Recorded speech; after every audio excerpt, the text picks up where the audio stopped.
Halløj så YouTube, så er vi her igen, og vi har Niels med i dag, og vi har en skyblock her. Og hvis I kan se derude, så er der lige Sandø derude, vi skal ud til. Men vi har en skyblock. Jeg kan ikke se den. Ja, der ligger derude, jeg har den også på kort. Du burde kunne se det, hvis du står sådan lidt skæv, så kan du lige se, der er en kaktus. Kom an på, hvor det er henne. Det er derude, men du skal bare kigge den der vej sådan, og så kan du lige se den. Det her, så skal du bare kigge den vej. Jeg kan ikke se en skid. Det kan være, at jeg har den på normal eller sådan noget. Jeg mener, jeg har den på kort. Victor! Ej, jeg har den på kort. Jeg ved ikke, hvad det præcis er. Men det er fordi, du skal stå med siden til, så kan man godt lige se det. Du kan se den ude i skærmen. Siden af skærmen. Men i hvert fald, vi har en skyblock her. Og lige da vi kom ind på serveren, så faldt vi bare ned igennem intetheden og døde. Så hvis vi havde lavet hardcore, så tror jeg ikke, vi var kommet ret langt. Vel, Niels? Nej. Fuck, jeg faldt ned i døden med 6 stykker træ. Det eneste træ. Blot, Victor, der var også lige et æble udover kanten. Eller, for helvede også. Og vi må ikke snyde, Victor. Jamen, det gør vi. Heller.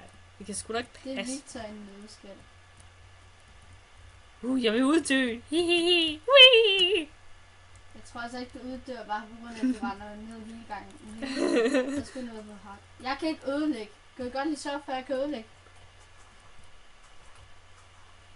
Gå nu i stykker. What the fuck, du bokser? Nu kan jeg ødelægge. Nej, det var mig. Så prøver vi lige. TP. Du er ikke oppe af mig. Du er lige op mig.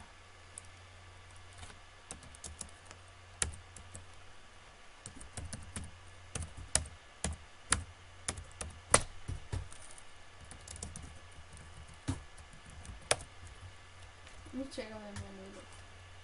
Ja, nu kan jeg det. Også straks bedre, Victor. Nej.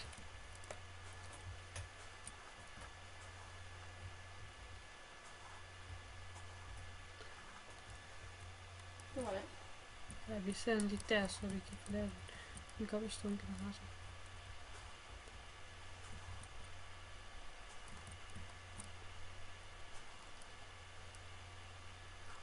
Ja, der er grundfælde, det elsker jeg.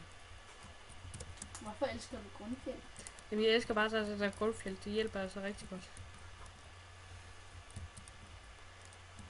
Der.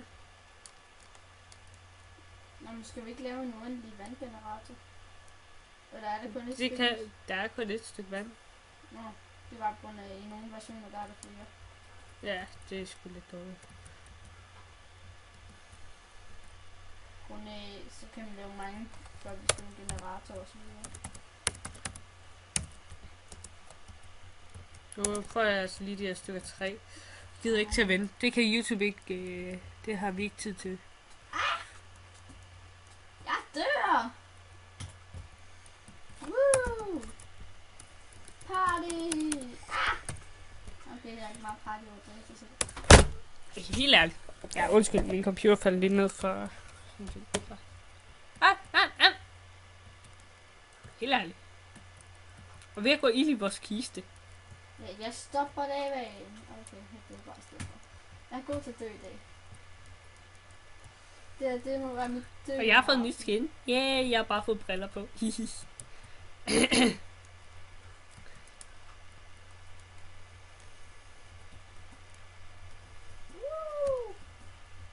Arbejdsbord. Flyvende hollænder. Her, Niels. Niels på det. Ja, her. Ja. Her. Hey! What the fuck? Vi skal have noget over der, så... Nå, men ellers så bare spawn en spand, og så eller spawn en spand vand og sætte den der i stedet for. Hvad er det? Nej, vi gør sådan her. Er det meningen, den skal komme der, Victor, eller hvad? Fui. Jeg Åh, kan godt. ikke finde noget her. Vi fejler. Det er måske... vent lidt. Nej, det gør ikke noget, fordi nu... det var bare lige første gang. Se. Okay. Wow. Men vi skal virkelig have udvidet. Ej, jeg tror ikke, jeg forstår det her. Og ja, i dag der har jeg fået One Direction på hovedet. Det er ret irriterende. Så hvis jeg lige pludselig begynder lidt med One Direction, så ved I godt hvorfor.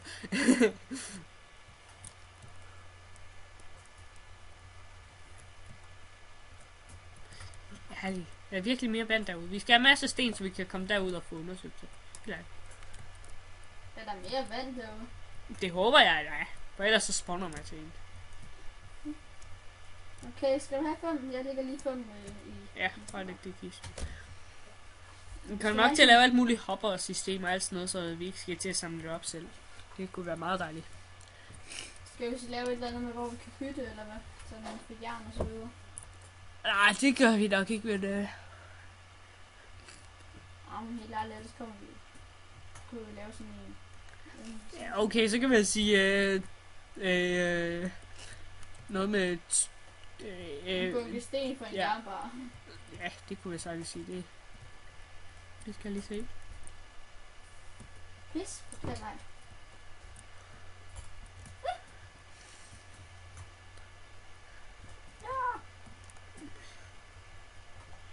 Og ja, den er vist på let. Det har vi med at være. Nej, det er den faktisk ikke. Det ser er jeg det lige så til. monsters til? Ja, hvis det er på let. Sådan, nu er den i hvert fald på easy. Skød. Der er i hvert fald en kiste derude. Jamen, den ligger der vist. Der ligger sukker i. Men der ligger vist også vand. Det håber jeg. Okay, jeg kommer nok til at gå lidt til siden her, men det gør sgu ikke noget. Nej, helt ej. Nu begyndte jeg at se One Direction. Nej, du nok vælge med et stykke sten. Ja, men det gør jeg ikke noget. Jeg bruger dem alligevel alle sammen på... Og ja, det gør ikke noget, jeg bruger dem alle sammen. Der ligger en til hakke. Der ligger en træhakke med. Ja, jeg lavede 2. Jeg ved godt, at det er sådan lidt dyrt, men... altså, så lige i starten. Ja. Vi er sten til bare, ja. Nej, helt op. Ja, I kan se, hvad jeg mener. Nej. Har du egentlig vores stykke sten på os? Ja, kun én. Det er lovligt. Ja, mega irriterende. Ja, jeg fik den tilbage. Og vores træ voksede. Nej, det var en ny sten, du tog. Ja, det ved jeg godt.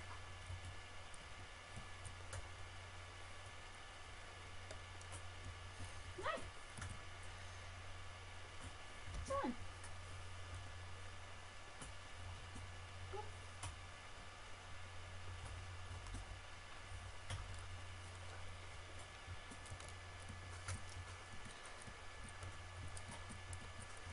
YouTube derude, hvis I vil have mange æbler ud af et træ, så lad det bare falde af sig selv. Der er der størst, det er den måde, man får flest æbler på. Det er blevet bevist i en video. Ja, det er bevist. Selvfølgelig er det så meget forskelligt, men det er prøvet af med noget med 200 træer, hvor han smadrede med hånden, og så smadrede, eller bare lade det ødelægge sig selv. Og man fik flest æbler af, at det bare blev ødelagt af sig selv, men man fik mest sapling ud af, at man selv ødelagde det. Så.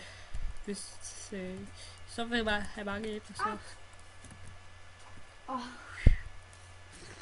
Okay, vores sakker snart i stykker lidt. Okay, så... Ja, der ligger ikke til, så... Jeg tror, det er, hvis jeg kører stadigvæk en mere. Ja. Der er sgu stadigvæk lagt ud.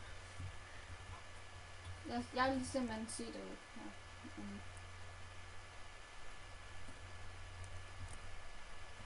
Næste derude nok sådan noget med...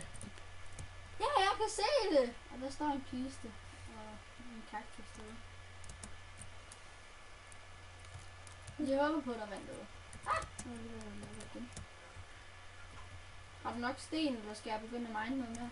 Mine noget mere. Jeg tror ikke 10 er nok. Jeg tror, vi skal have 20 eller 30. Og nu vil jeg lige kigge på.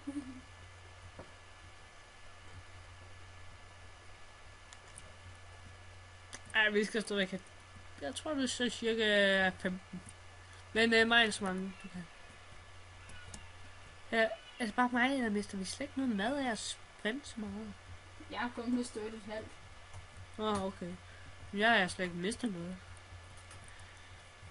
Og det var på grund af, at jeg løb derud, og så tilbage igen, og så miner. Det er altid. Der er mistet 1,5 stykke med. Men der står åbenbart meget lidt mad lige her. Håber ikke, der spawner nogen monster derude. Og selvfølgelig spawner der en zombie. 2 zombier. Helt ærligt. Seriøst, mand. Wow. De går igennem hinanden.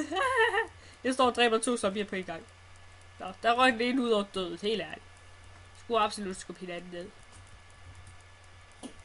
Det var ikke planlagt i programmet. Det er planlagt, at jeg skal have noget rådent kød. Yay, nu har jeg mistet et halvt blad. Ja, yeah. Nej. Sig det, løg. Så er der spawnet et skelet ude på øen.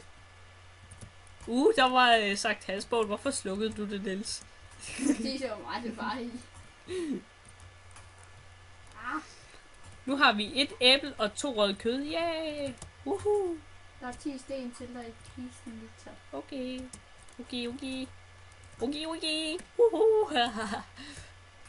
Nej, seriøst. Så står der en creeper og en spider. Jeg tror faktisk, jeg har fundet ud af, hvad det der grundfjeld er til. Hvad? Når man laver sådan en her cobblestone generator, Ja, så skal man bare stå og ødelægge hele tiden. Det er nemlig det. Det er det, jeg elsker det for. Men det kan jo bare ikke bruge nu. Det her Nej, for helvede. Fucking spider. Så mister jeg selvfølgelig 10 stykker sten. Det kan simpelthen ikke passe. Vildt irriterende. Og så nu, når jeg kommer tilbage, så står den der selvfølgelig. Fordi den hopper ud efter dig. Nej, spawner du hele tiden, Victor. Det ved jeg sgu ikke, det her. Jamen, det gør de ikke. Det gør man altså bare ikke, Victor. Det ved jeg godt. Ja. Væk med det. Nu skal jeg lige have bygget det her bro. Og så snyder jeg ikke. Fanget. Okay, jeg har måske ikke tænkt over, at det der skelet beskyder. Jeg håber bare ikke, det gør.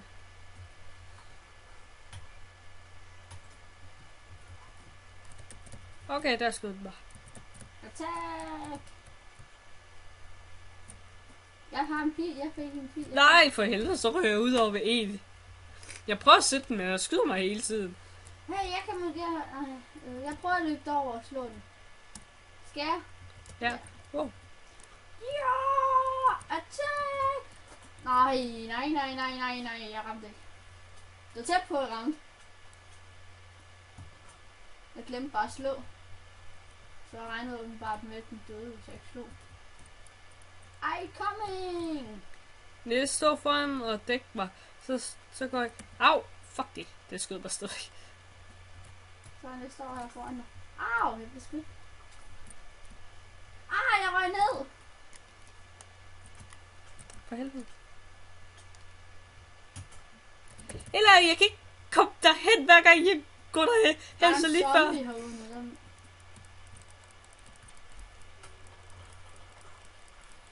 Du skal være for tæt på mig.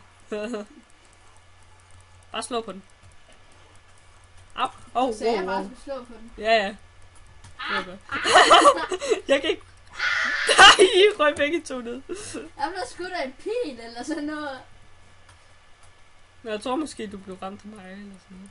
Nå, men sagde du ikke, du har slået PvP fra? Nej, jo. Så jeg tror, det var... Nej, for helvede, så ryger jeg sgu derned. Det er mega irriterende, at fucking skelet skal stå der. Det er umuligt at komme ud. Ja, jeg ramte det! Var det udover? Nej, det tror jeg ikke, men jeg ramte det. Hvis jeg så bliver ved sådan, så dør det til sidst jo. Altså, lidt jernmål det her. Au! Nej, for helvede! Hvor Saga overlevede. For helvede da også. Hvorfor blev man skubbet ned i lavaen? Man burde blive skubbet ud i vandet. Okay, nu slår det skillet igen. Hvis det går ned. Jo, der røg ned, Victor! Yeah. Woo! Skal vi bare lige have de der... mig! Så skal vi bare lige have alt det der sten tilbage der, så vi kan bygge derud. Det er nok sådan cirka 5 blokke, der mangler. For helvede, der var Brianna! Røg du lavaen igen? Jamen, jeg døde ikke. Jeg har 3 liv tilbage. Man bliver altid skubbet ind i lava. Hvorfor fucking gør man det? Jeg kan ikke passe.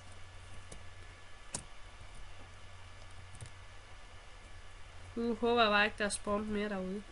Nå, jeg skulle selvfølgelig blive derude. Jamen, det er ikke spawnet mere. Okay, Jeg håber 5 er nok. Det tror jeg, det er. tror jeg nemlig også. Ja. Lige præcis nok. 10 obsidian. Så er det garanteret også en skyblock-portal. Eller skyblock Ja. jeg fik også en kaktus. Men der er ikke noget vand endnu. Det er fjernt. Men du vil kun mine 2 blokke. Ja, det ved jeg godt.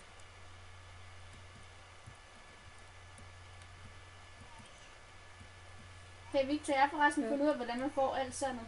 Hvordan? Du skal Nå, bare ja, bygge men- længere ned med cobblestone. Og så lave en plade. Nej, fuck! Flot, Victor. Nej, for helvede! What? Jeg mine bare 2 ned.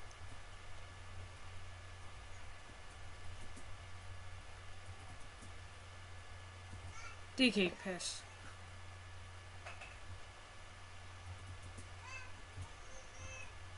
I teorien er det jo bare sådan, hvis der er noget, der rører sig ved den. Ja, men du sagde mig, at vi måtte mine 2 blok ned, så mine jeg bare 2 blok ned, og så falder Jamen, jeg ser jo ikke. Altså, nu er jeg heller ikke lige helt vågen i dag, vel? Og det burde du vide. Men bare spawne de ting, det er lovligt, når det der sker.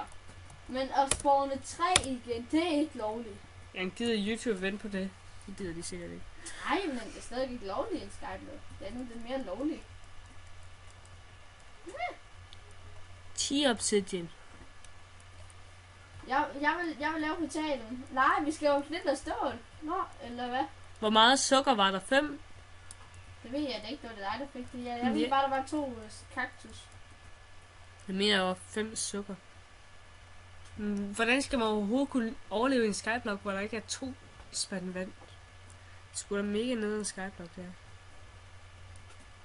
Au! Hvordan gik det lige mig ikke? Rørte ikke engang lavaen. Jeg smed noget vand. Det kan være, at der kom ild. Men det gjorde det ikke. Ja, nu rører jeg så i lavaen. Og så tager vi alt det der sand, der lige røg ned. 1, 2, 3, 4. Okay, nu kan jeg slet ikke finde ud af, hvordan går det her lava. Okay, nu hopper jeg over lavaen. Og hopper ud af verdenen. Nej. Okay, det er pinligt, det er pinligt. I skal ikke se den her video.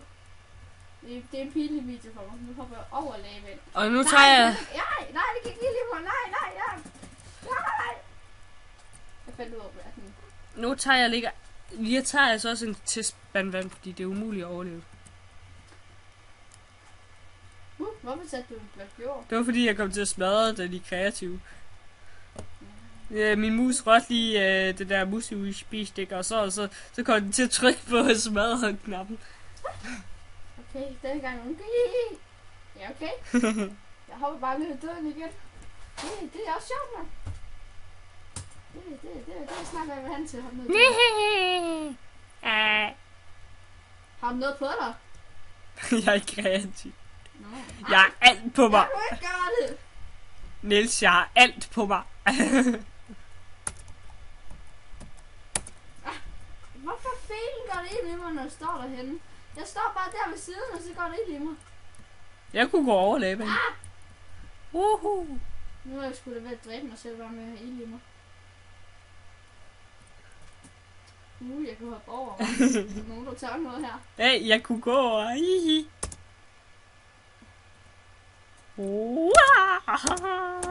Jeg kom til at trykke. Nej! Du har tingene på dig, Victor. Nej. Sagde du ikke, du har alle tingene på dig? Jeg sagde, at i kreativ har jeg alting på mig. Nej.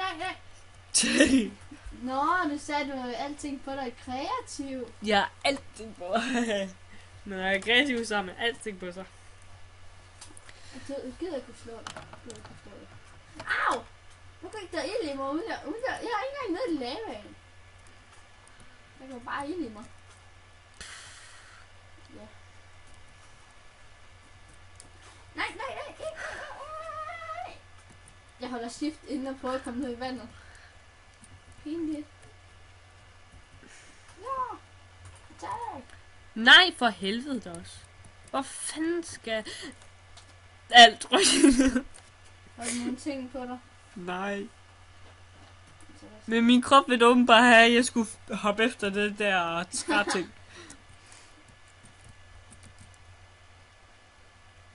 Jeg er verdens mand. Nej, Næs, nu tog du den. Du kan sgu da bare lade være med mig nede under mig. Nej, what? Så ryger jeg ned. Nu tager jeg det her. Det er fordi, vi skal have en af de der. Vi skal ikke have dem fjernet. Vi skal bare have en af dem. Nu har vi fjernet alle og fået ikke en eneste. Der er en tilbage. Jamen, det kan ikke passe. Helt ærligt. Hvad skal jeg bruge dem til? Ja, jeg skal bruge dem til... Ja, helt ærligt. Jeg tager altså bare lige sådan her. For alle dem, vi har fjernet, så... Jeg har altså fået en nu, Victor. Ja, men bare kaste den ud over. Nu bytter vi det til sand der. Steningen, så vi ikke løber ned i lavaen hele tiden. Men jeg var lige blevet så gode venner med lavaen. Det er noget med, at jeg kan overleve at gå i lava, ikke? Det hjælper da ikke meget, når jeg hopper rundt på den her i hvert fald ned. Og jeg render herude, hvor vi ingenting har. Kun at du absolut lige skulle få vores ø til at falde ned. Jeg render ud på vores sandø! Woo! Nå, det hjælper ikke meget. Hvad filen? Er jeg færdig? Er min opdatering færdig? What the hell? Lol! Victor, har du set mit nye BlueStacks-spil? Ingenting! Jeg drukner snart mig selv i stedet for at dø i lavaen. Mangler du ikke lige at fjerne en blok vand? Nå, det er bare på grund af til vand der, eller hvad? Jamen, det er bare... Ja, så tager vi vand der. Hvad så, hvis man kommer til at tage det forkerte sted? Der, okay, så kan man bare ligge det derovre igen. Obsidian, må jeg bygge en portal? Jeg gør det ude for inden, så kan monsterne... Helt af. Så kan monsterne også gå igennem det. Nu skal jeg... Så kan jeg komme se zombie pigments! Jamen, de kan jo ikke komme herind. Jo, man kan teleportere ting igennem med portaler. Det kan man i den nyeste opdatering. Eller, det kunne være så for 2 opdateringer siden, mener jeg. Lige vent lidt. Hvorfor? Vi kan lige komme og placere noget jord, sådan at vi... Sådan. Og sådan.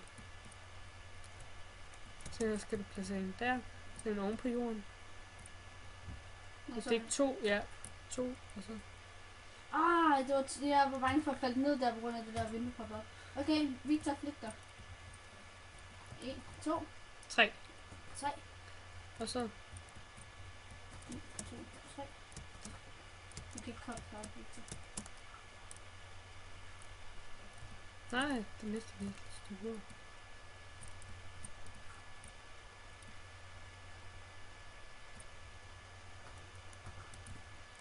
Så skal jeg tage det her jord her? Ja.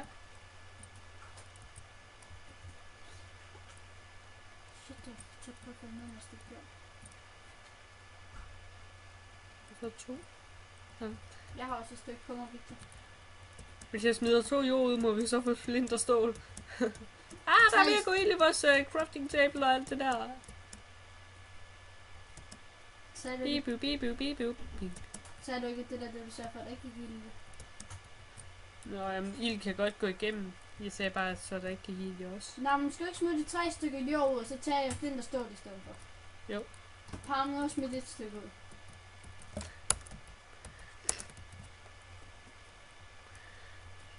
Og du giver det til mig. Jeg vil til mig. Der er portalstarteren. Jeg vil først gå ind i portalen og kigge, hvordan det ser ud i nettet. Nej, du får lov til at tænde. Jeg skal gå ind først. Det er ikke klemme.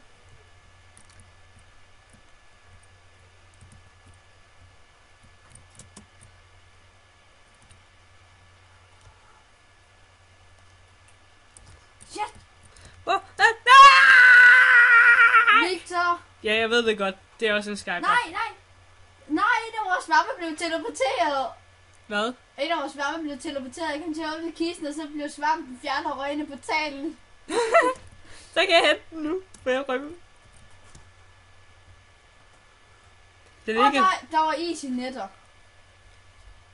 Der var det sidste stykke is. Ja, den ligger her, den her svamp. Jeg har lige smidt nogle ting over til det ellers. Og der er også en birketræ.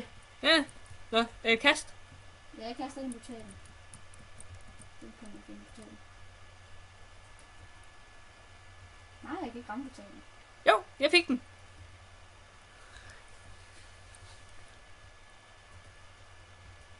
Mægtig portal, giv mig nogle ting. Og mig er lidt i kisten. Men jeg kan flytte ting gennem dimensioner nu. Jeg smider altså det her stykke is ud. Så. Nej, når jeg var begyndt at vi spawnede noget jern. Jeg husker bare, hvis der var noget med. Men det er da fedt nok, at det er lavet sådan noget her det hele så. Ja, jeg tænkte, hvor blev gangen af? Det er ikke lavet spawnede. Ej, det er tæt på overhælder dig. Ja, jeg overhælder dig. Wow, du er tæt på. Og drøg ud over. Ja. Niels, jeg kommer sådan her. Jeg kommer bare sådan løbende her. What? Ding.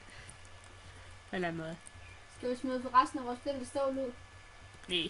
Skal vi gerne til, hvis vi kommer til at lægge portalen? Ja, eller sådan noget. Det kan også være, at der kommer et gas i netter. Tog du ikke glowstone, Niels? Nej, jeg sagde, at vi skulle have noget til at bygge nedunder. Ellers så vil vi miste det jo. Vi har ikke noget gobblestone. Vi har ikke nogen pinde. Så må man nødt til at lave en træ ind igen.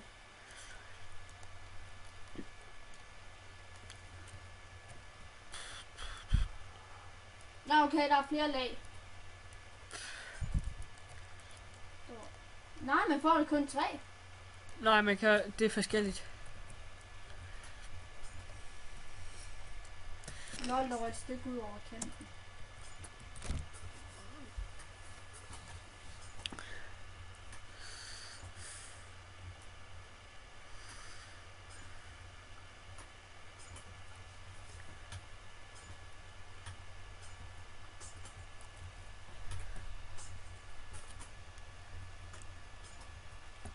Sådan. Nu kommer jeg tilbage med 51 styk.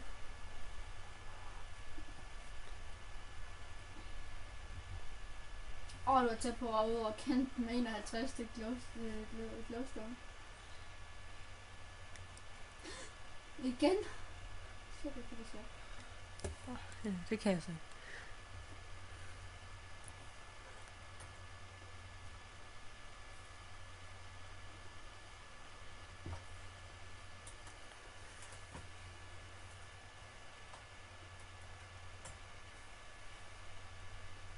Hvis man ryger ind i lava nu, så mister man ekstra hurtigt liv. Hey, prøv lige at give mig hakken, Victor. Ja. Nå, nej, det kan jeg ikke. Jo, hvis jeg gør sådan. Ja, Victor, prøv at komme med hakken. Hvad vil du så? Jeg skal bare lige tjekke noget her først. Godt. Det er på grund af, at jeg har sat noget i en klemme her. Så har vi en fuldtidsminer. Ja, så kan jeg bare stå her. Så kan du også få den her. Sådan. Nej, vent med at smide den til mig til... Okay, vi venter lige til den her. Og så står jeg bare og samler dem op. Men det er da smart nok lavet. Ja. Det er bare lige noget Lego, man lige sætter klemme. Lego. Ja, det er sådan en Lego, så giver vi nyt ting, det var lige sætte klemmen her. Fuck det, det er. Ja, så har vi sendt automatisk gen, så Niels' krop bare automatisk står og miner. Og miner ikke engang jorden. Mister hakken ikke noget lige nu? Det gør den, men... Okay, man kunne bare ikke se det. Ja, jeg prøver at få det speedet op. Det kan godt være, at det ikke sker. Fordi at, jeg har haft lidt problemer med det. Så... Men ellers må jeg lige Ellers så klipper vi lige lidt sådan. Ja, vi klipper bare det her. Så det er ikke sikkert, at jeg hører vores samtale her med jer. Ja, men det kan jo... Det ved I jo, når det er. Ja, han lige pludselig bliver teleporteret et andet sted. Pow! Eller sådan noget. Så imens kan vi lige se... Wow, vi er oppe på 30 minutter. Men så siger vi farvel, og så skal vi bare gøre det her færdigt imens. Ja, YouTube, vi siger bare farvel, og så miner vi videre. Og så næste afsnit, der er vi færdige med Magne. Ja, det er så vi. Farvel! Så, farvel!